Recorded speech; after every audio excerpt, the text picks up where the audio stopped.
दोस्तों आज धान के बारे में आपको इन्फॉर्मेशन दूंगा कि जो इसका सिट्टा जो है ना पूरा वो सूख जाता है। तो इसमें बीमारी आई है, वो सिट्टा जो है ना कहीं कहीं पे सूख रहा है और आपको दिखाता हूँ कि वो किस वजह से सूख रहा है और उसका हम हल क्या कर रहे हैं। तो ये छोटी सी वीडियो में मैं आपको वो दिखा रहा हूँ कि आपने उसका इलाज क्या करना है और वो बीमारी क्या है। तो चलो आपके साथ मैं वो शेयर करता हूँ कि उसका इलाज क्या करना है और बीमारी कौन सी है।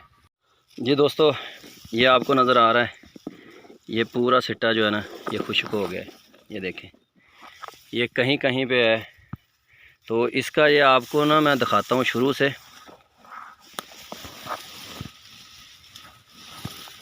ये नीचे से मैंने उखाड़ा इसको और इसका देखे कहीं ना कहीं इसको सूंडी लगी होगी।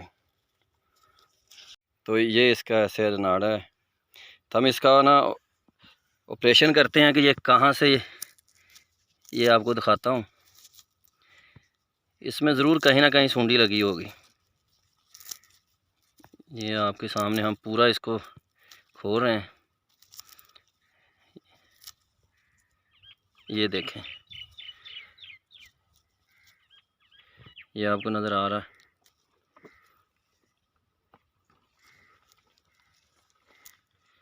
ये इधर से देखें, ये सूंडी है। और इसका इलाज हमने क्या किया ये आपको दिखाते हैं कि अभी बहुत कम है, ये कहीं कहीं पे आ रहा है, ये आपको नज़र आ रहा है, लेकिन इतना ज़्यादा नहीं है, बहुत कम है। तो इसका अभी से इलाज हमने कर दिया है। तो दोस्तों, जब नाली में सूंडी लग जाती है तो उस वक्त ये देखें, ये पत्ते भी उस शाख के सूख जाते हैं। और ये अभी देखें, ये सिट्टा बिल्कुल निकलने वाला है। तो इसमें ये देखें, हम आपको खोल के दिखाते हैं कि ये देखें, ये सूंडी लगी हुई है। तो इसका हल जो है ना वो आगे चल के आपको दिखाया जाएगा कि क्या हमने इसका हल किया है। ये देखें, ये इसको सूंडी जो है ना जब लग जाती है तो इसका पूरा जो सिट्टा है ना वो खुश्क हो जाता है। इसके पत्ते जो है ना वो भी ऐसे होते हैं जैसे जल गए हैं। तो ये लाजमी आप देखें, जब ये सिट्टा निकलने वाला ना उससे 2-4 दिन पहले ये होता है। जी दोस्तों, ये देख लें, ये दानेदार जहर है। तो इसको हमने 7 किलो जो है ना 1 एकड़ को छटा किया है। ये देखें,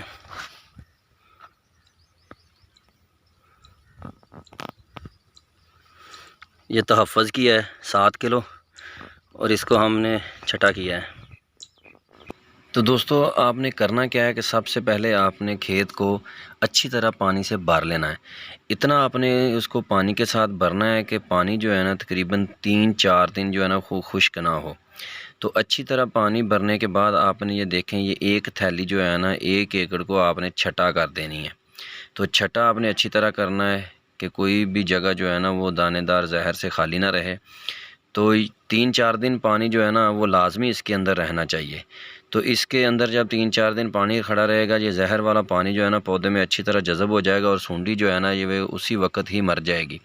तो जो पहले नुकसान हो चुका है वो तो नुकसान जो है ना वापस नहीं आएगा, लेकिन उससे आगे जो है ना वो सूंडी आपका बिल्कुल भी नुकसान नहीं इंशाल्लाह करेगी।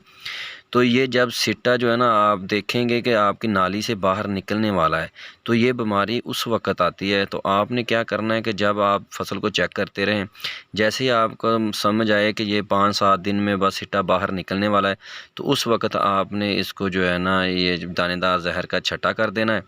तो जब आपने छटा कर देना है तो उस वक्त एहतियात ये करनी है कि इसमें से कोई भी घास वगैरह जो जानवरों को निकाल के अक्सर लोग डालते हैं, तो बिल्कुल भी आपने ये घास वगैरह निकाल के जानवरों को नहीं डालनी और इसमें से किसी भी जानवर को पानी नहीं पीने देना।